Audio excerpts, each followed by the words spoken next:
Assalamualaikum teman-teman, selamat datang di Montessori di Rumah.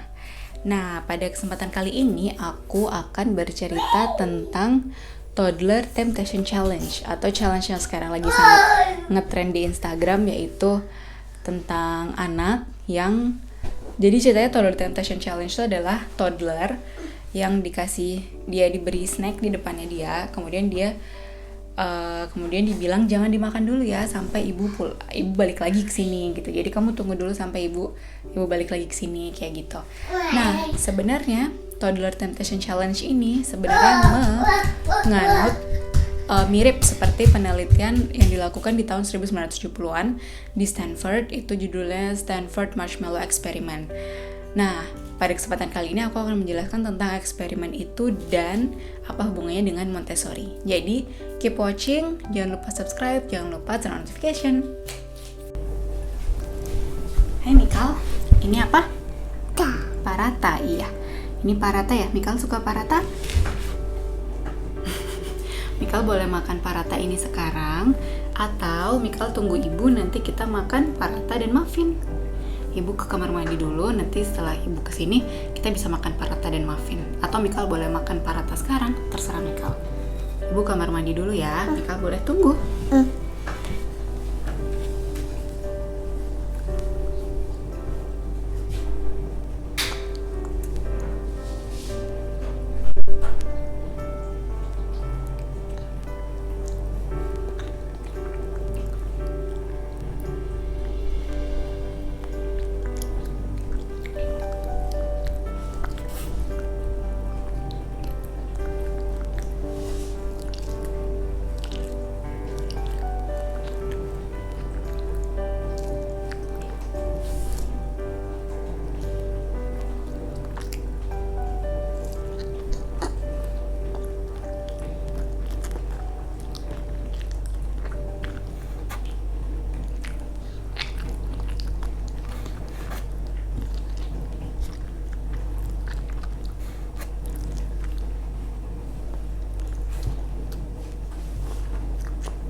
Sudah dimakan parathanya?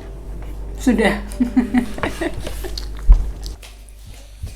Nah, di balik challenge itu ada sesuatu yang ingin ditunjukkan, yaitu kemampuan anak untuk mempertahankan keinginannya dia.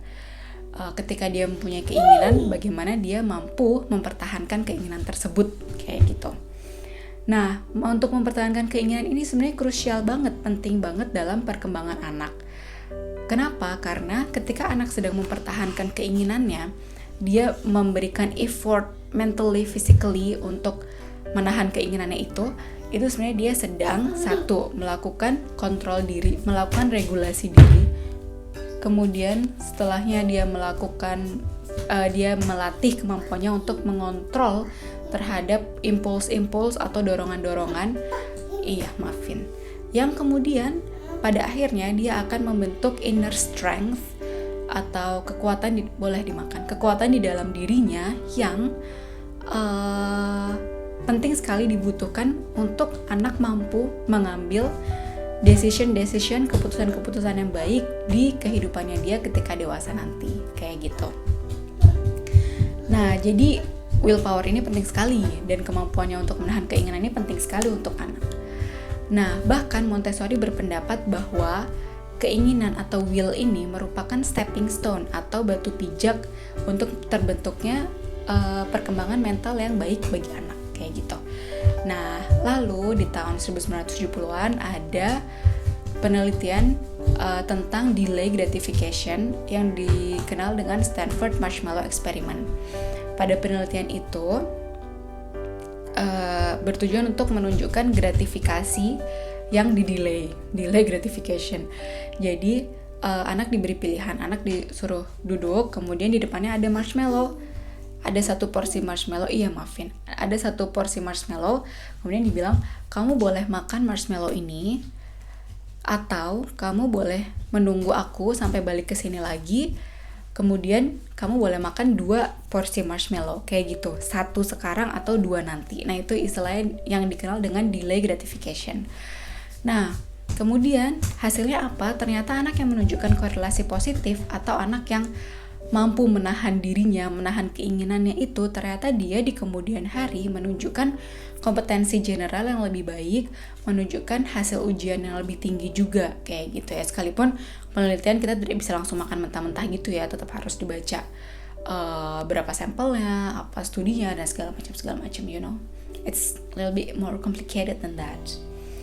Nah, kemudian apa hubungannya dengan Montessori? Jadi ternyata Dr. Montessori itu sudah mengamati ini sedari lama, dan penerapan delay gratification ini ternyata diterapkan dengan sangat baik di kelas Montessori.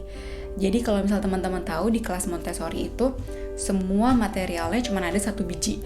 Jadi misalkan kita mau belajar tangannya kotor ya, dilap dulu pakai tisu mungkin. Nah, kita misalkan mau belajar tentang, boleh belajar membaca, belajar menggunakan material untuk menghitung, material untuk menghitung. Material itu cuma ada 1. Kemudian material biologi ya cuma ada 1. Kayak gitu, semua hal itu cuma ada 1 di situ. Nah, tujuannya apa? Jadi tujuannya di situ dimana anak itu belajar untuk mengetahui keinginannya dan belajar untuk menahan keinginannya itu. Jadi di sana itu dia belajar untuk belajar untuk menunggu, belajar untuk membuat pilihan-pilihan. Jadi ketika misalkan material yang dia inginkan sedang tidak tersedia, apakah aku harus menunggu, atau ketika menunggu aku sebaiknya mengambil material yang lain dan segala macam, itu semua diajarkan di situ. Jadi delay gratification, belajar untuk sabar, belajar untuk menunggu, belajar untuk mengambil keputusan, semua itu diterapkan secara cantik sekali, secara apik sekali di kelas Montessori setiap harinya, tanpa anak itu dipaksa. Ya emang begitu keadaannya, seperti itu. Nah, kemudian you may wonder, lalu apa yang bisa kita lakukan di rumah dong? Secara kan ini, it's not about Montessori in classroom, this is about Montessori at home. Apa yang bisa kita lakukan di rumah? Jadi beberapa yang bisa kita lakukan, sebenarnya sederhana sekali, ada 2 yang bisa kita lakukan. Yang pertama adalah memberikan anak pilihan-pilihan. Jadi biarkan anak menentukan pilihan-pilihan. Jadi tidak perlu kita tidak perlu ketika anak ingin sesuatu, kita sebaiknya tidak menahan itu atau bahkan kita memasukkan pilihan kita. Nah, bagaimana membiarkan anak menentukan pilihan? Jadi misalkan ketika anak mau pakai baju, kamu mau pakai baju warna ini atau ini, kamu mau pakai yang stripe atau yang ada polka dotnya kayak gitu segala macam. Nah, itu memberikan anak pilihan-pilihan dalam batas yang kita bisa toleransi gitu. Jadi misal sekali seminggu atau berapa kali kalau misal kita mau ya, kamu mau makan apa, mau makan ini atau ini kayak gitu. Jadi anak terbiasa memilih dan bertanggung jawab terhadap pilihannya itu. Jadi misalkan dia pilih mau makan sereal, ya udah dia harus habisin itu dong gitu. Itu kan pilihannya dia sendiri, seperti itu. Maaf, mungkin suaranya agak kurang jelas. Nah, kayak gitu. Nah, kemudian cara yang kedua selain menentukan pilihan dalam pilihan yang kita pilih, cara yang kedua adalah melatih anak untuk bertanggung jawab terhadap sesuatu. Jadi misalkan nih, dalam mempersiapkan sayangku jangan dipegang. Ya Robi. Nah, kemudian apa yang bisa kita lakukan di rumah? Karena ini kan semuanya tentang Montessori di rumah, bukan Montessori di kelas. Nah, yang bisa kita lakukan adalah 1, membuat anak untuk menentukan pilihan-pilihan. Jadi kita bisa memberikan anak pilihan-pilihan sederhana. Seperti misalkan ketika mau keluar rumah, kamu mau pakai baju warna merah atau biru, kamu mau pakai sepatu yang mana, yang ini atau yang ini, kayak gitu. Memberikan anak pilihan-pilihan dalam dalam pilihan-pilihan yang kita tentukan kayak gitu. Jadi kalau anak diberikan pilihan yang gambiar, jadi kayak misalkan dibukain satu lemari, udah kamu pilih mau pakai baju yang mana, sedangkan bajunya banyak banget, itu malah membuat dia pusing dan dia malah jadi bingung kayak gitu. Jadi berikan anak di pilihan-pilihan yang terbatas, misalkan 2 atau 3 pilihan. Nah, itu membantu anak untuk mengembangkan keinginannya. tahu apa yang dia inginkan, seperti itu. Nah, kemudian penting juga untuk sebenarnya tidak menahan keinginan anak. Jadi misalkan anak mau pakai baju double segala macem, kalau misalkan itu emang kita sediakan di situ dalam pilihannya, ya udah nggak apa-apa. Jangan terus jangan itu kan aneh, nanti ini gitu. Nanti malah jelek, nanti tabrak lari segala macam motifnya segala macam gitu. Kalau misalkan kita di awal tidak setuju tentang itu, ya jangan diberi pilihan itu kayak gitu.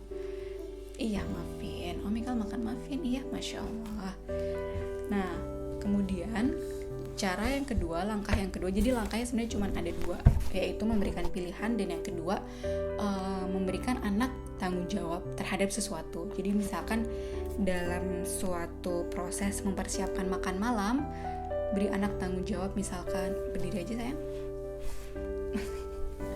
sini makan sini. Beri anak tanggung jawab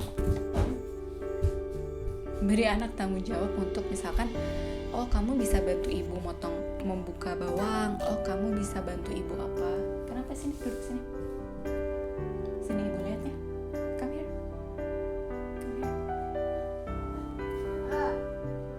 Nempel di situ. Hipo ya. Bisa responsibel terhadap sesuatu, bertanggung jawab. Misalkan, kamu bisa bantu ibu ngupas bawang, atau kamu bisa potong ini, kamu bisa ini segala macam, dan biarkan anak bertanggung jawab penuh terhadap itu kayak gitu.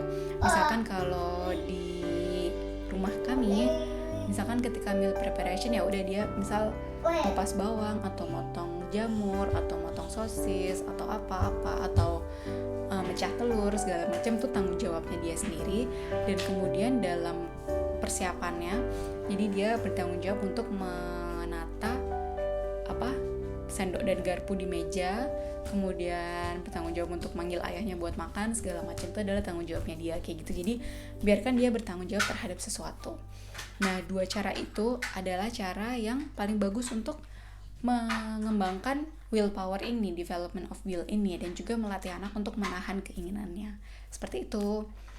Kemudian keuntungannya lagi selain tentang will ini, kita jadi keuntungannya adalah kita menjadi lebih tahu tentang anak lebih dalam. Jadi apa yang dia suka, apa yang dia tidak suka, hobinya dia apa, dan segala macam itu terlihat sekali dari pilihan-pilihannya itu. Jadi jangan ragu untuk memberikan anak pilihan, asalkan pilihannya sesuai dengan kemampuannya dia. Seperti itu. Oke teman-teman, sekian dulu dari Montessori di rumah. Jangan lupa subscribe, jangan lupa turn on notification untuk tahu video-video Montessori di rumah selanjutnya. Insyaallah. Bye-bye. Assalamualaikum. Don't forget to stay at home, stay safe, and stay happy. Assalamualaikum. What is it?